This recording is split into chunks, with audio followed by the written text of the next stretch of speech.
Dalam sejarah kan sering ada yang namanya hantu masa lalu. Maksudnya itu tokoh atau peristiwa yang kayaknya hilang gitu aja. Atau sengaja ditafsirkan ulang ya? Betul, ceritanya terus berubah tergantung siapa yang lagi berkuasa. Nah, salah satu hantu paling menarik di sejarah kita itu mungkin Tan Malaka. Hmm, Coba deh bayangin, dia ini orang pertama yang nulis konsep Republik Indonesia dalam buku.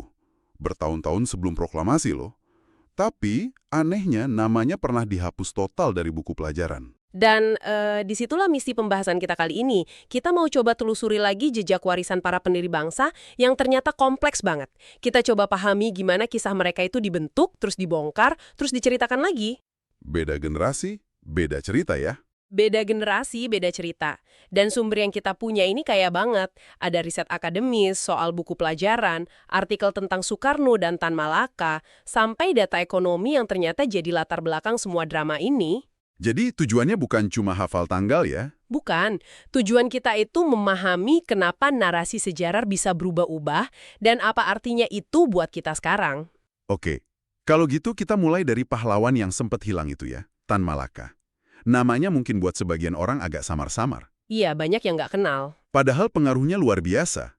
Bukunya yang legendaris, Natir, The Republic Indonesia, yang ditulis tahun 1925, itu kayak cetak biru kemerdekaan kita. Bener, buku itu konon jadi bacaan wajib dan inspirasi besar buat Soekarno, Hatta, dan tokoh-tokoh pergerakan lainnya pada masa itu. Apa sih yang bikin dia begitu unik? Selain buku itu. Sosoknya itu perannya beragam banget. Dia tuh bukan cuma pemikir di belakang meja. Dia aktivis di jalanan, pejuang gerilya, pendiri Partai Murba, dan ya, seorang komunis. Tapi komunis yang punya jalan pikiran sendiri kan? Tepat. Hidupnya itu beneran kayak novel spionase. Bayangin aja dia ngembara 20 tahun di 11 negara. Dari Belanda sampai Tiongkok, Wow, pakai belasan nama samaran buat menghindari kejaran polisi rahasia. Dia bahkan jadi buronan Interpol pertama dari Indonesia loh. serius? Buronan Interpol? Itu detail yang luar biasa. Tapi justru itu yang bikin saya penasaran. Gimana mungkin tokoh sepenting dan semenarik ini bisa lenyap dari ingatan kita? Kayak ada yang sengaja neken tombol delete gitu. Delete itu kata yang pas banget. Di masa Orde Baru, namanya itu dihapus total dari kurikulum sekolah. Alasannya apa? Alasannya simple. Label komunis yang nempel di dia. Ini ironis banget sih. Soalnya kalau kita baca sejarahnya, pemikiran Tan Malaka itu justru sering beda haluan sama tokoh-tokoh utama PKI waktu itu. Oh, jadi dia nggak sejalan sama PKI. Labelnya udah cukup buat bikin dia dianggap berbahaya. Jadi ini bukan sekedar lupa, tapi emang disengaja ya? Tepat sekali. Sumber jurnal akademis kita menyebut proses ini ideologisasi. Artinya, pemerintah yang berkuasa pakai otoritasnya buat menyusun narasi sejarah yang sejalan sama ideologi mereka. Yang nggak cocok ya dibuang. Ya, materi yang dianggap nggak sesuai sama citra pahlawan yang mau dibangun, ya dihilangkan. Narasi pahlawan komunis dianggap nggak pas, jadi cara paling gampang ya bikin dia seolah nggak pernah ada di ingatan generasi baru. Nah, setelah puluhan tahun dihilangkan, ada nggak sih upaya buat menemukan kembali Tan Malaka di era sekarang? Ada, dan caranya modern banget. Salah satu sumber kita nyebutin ada gagasan menarik buat bikin Museum Tan Malaka di Bandung. Tepat di lokasi dia pernah ditangkap. Wah, menarik. Museumnya kayak gimana? Nah, ini yang keren. Usulannya bukan museum patung lilin yang kaku, tapi pakai teknologi kayak hologram 3 dimensi buat mereplikasi koleksinya yang hilang dan menceritakan lagi kisah pelariannya. Wah, hologram. Itu cara yang cerdas banget ya, biar sejarah yang rumit dan dihilangkan ini bisa terasa hidup lagi, terutama buat anak-anak muda. Betul, biar lebih relevan. Oke, dari pahlawan yang dihilangkan, kita pindah ke figur yang kisahnya nggak dihapus, tapi justru terus-menerus diperdebatkan. Dibingkai ulang. Bahkan diputar balikan ya. Betul, Soekarno. Kita tahu kan, setelah proklamasi, dia terpilih jadi presiden secara aklamasi di sidang PPKI. Popularitasnya emang udah nggak diragukan lagi. Apalagi gayanya merakyat banget. Dia itu orator ulung yang bisa menyihir massa ya.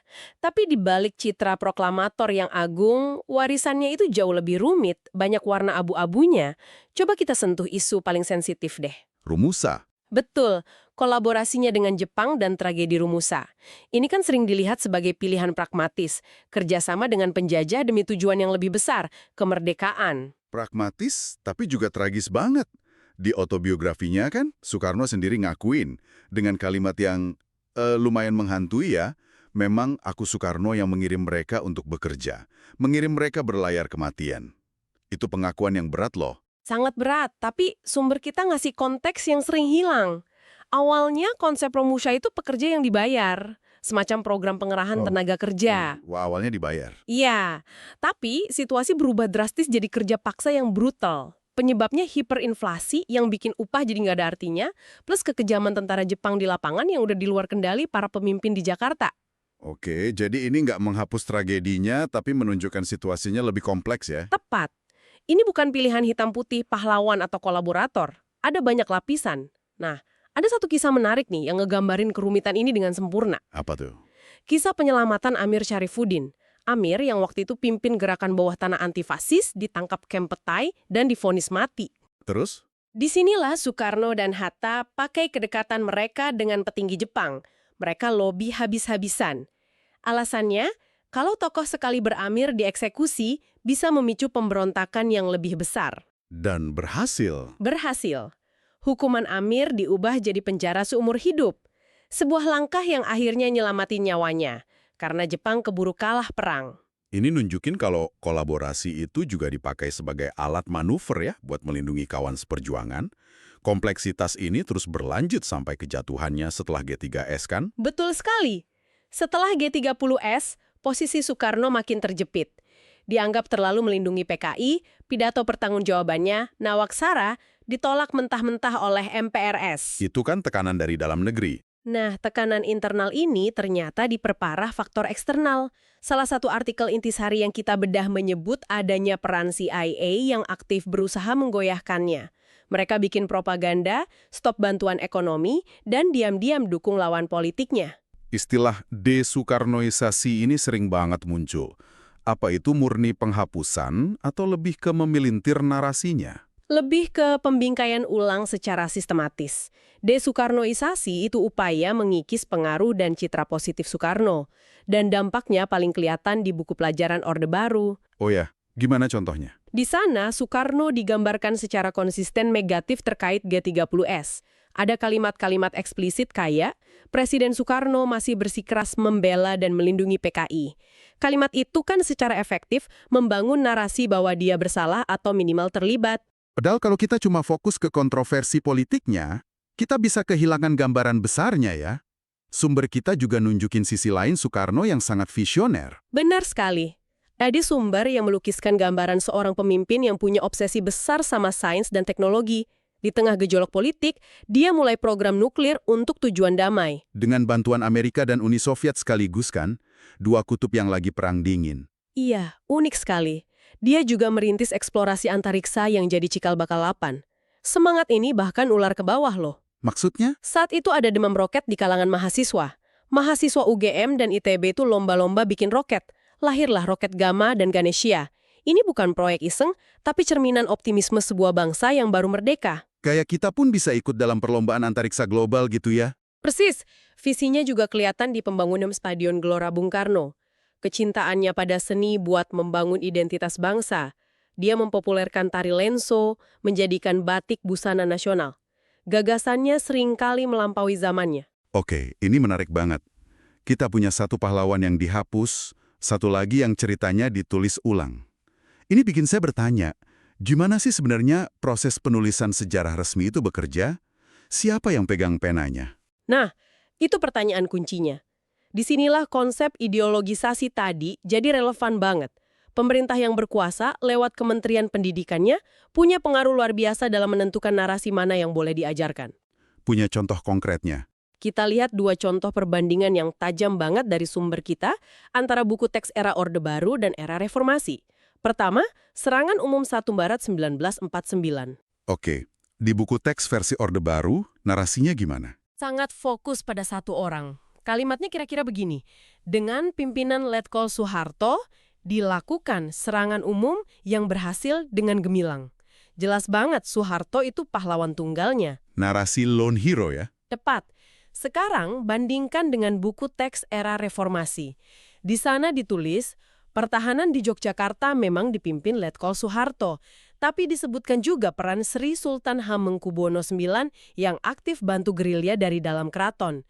Kemenangannya disebut keberhasilan kolektif TNI. Wah, beda banget ya rasanya. Dari narasi satu orang jadi kerjasama banyak pihak. Beda sekali. Dan perbedaannya bakal lebih tajam lagi untuk peristiwa paling panas, G30S 1965.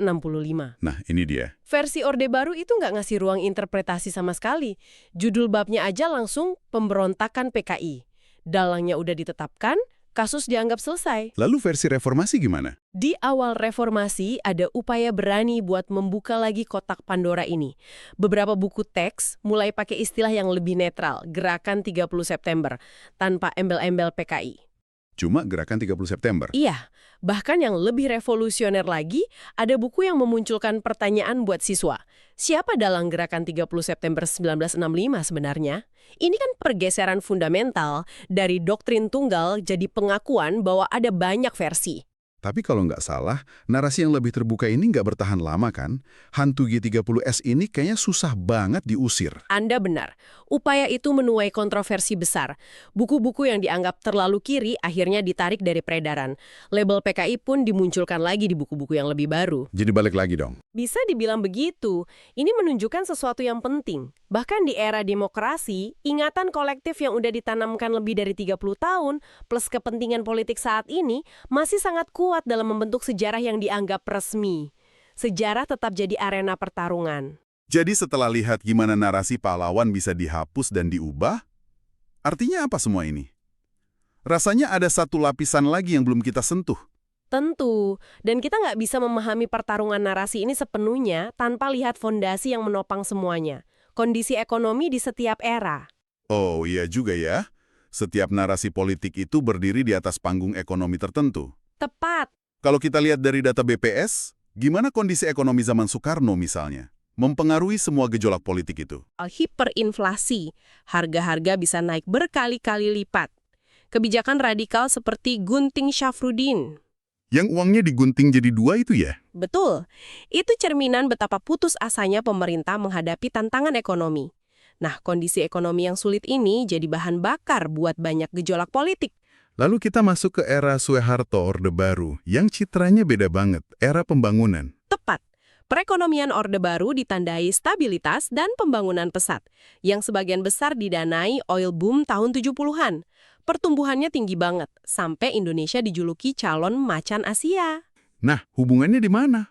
Keberhasilan ekonomi ini jadi alat legitimasi yang sangat kuat bagi rezim. Maksudnya, kalau perut kenyang dan pembangunan kelihatan di mana-mana, orang jadi nggak terlalu kritis sama narasi sejarah yang disodorkan pemerintah. Kurang lebih begitu. Stabilitas dan pembangunan ekonomi jadi justifikasi utama atas kontrol politik yang ketat dan penyeragaman sejarah yang kita bahas tadi. Narasi Soeharto sebagai bapak pembangunan itu nggak bisa dilepaskan dari fakta bahwa banyak masyarakat merasakan perbaikan ekonomi. Oke, paham. Kalau kondisi kita sekarang, sebagai penutup konteks ini, Data BPS menunjukkan status kita sekarang sebagai upper middle income country. Perekonomian kita jauh lebih besar dan tangguh. Ini kan hasil akumulasi dari semua era sebelumnya. Fondasi dari Soekarno, infrastruktur dari Soeharto, reformasi ekonomi setelahnya. pengingat bahwa kondisi hari ini adalah produk perjalanan sejarah yang panjang dan rumit itu ya. Oke, kalau gitu, mari kita coba tarik benang merahnya. Pembahasan kita hari ini nunjukin dengan jelas banget kalau sejarah itu nggak statis, nggak hitam putih. Kisah pahlawan kayak Tan Malaka yang pernah dihapus, dan Soekarno yang narasinya terus berubah. Itu sebenarnya adalah medan pertempuran. Medan pertempuran bagi ingatan, ideologi, dan kekuasaan. Dan pesan kuncinya mungkin ini. Mampu memahami bagaimana dan mengapa narasi itu berubah adalah inti dari berpikir kritis. Ini bukan lagi soal hafal tanggal atau nama. Tapi soal bertanya ya. Betul, soal melatih diri untuk selalu bertanya. Siapa yang lagi cerita? Tujuannya apa? Dan yang paling penting, suara siapa yang mungkin nggak kedengaran atau sengaja dibungkam dalam cerita itu. Sebagai penutup, kami ingin meninggalkan Anda dengan satu pemikiran untuk direnungkan. Mengingat pemahaman kita tentang masa lalu seringkali dibentuk oleh siapa yang berkuasa di masa sekarang, hantu-hantu apa lagi dari sejarah kita yang mungkin saat ini sedang kita abaikan tanpa sadar, dan kisah siapa yang sama sekali belum pernah terceritakan.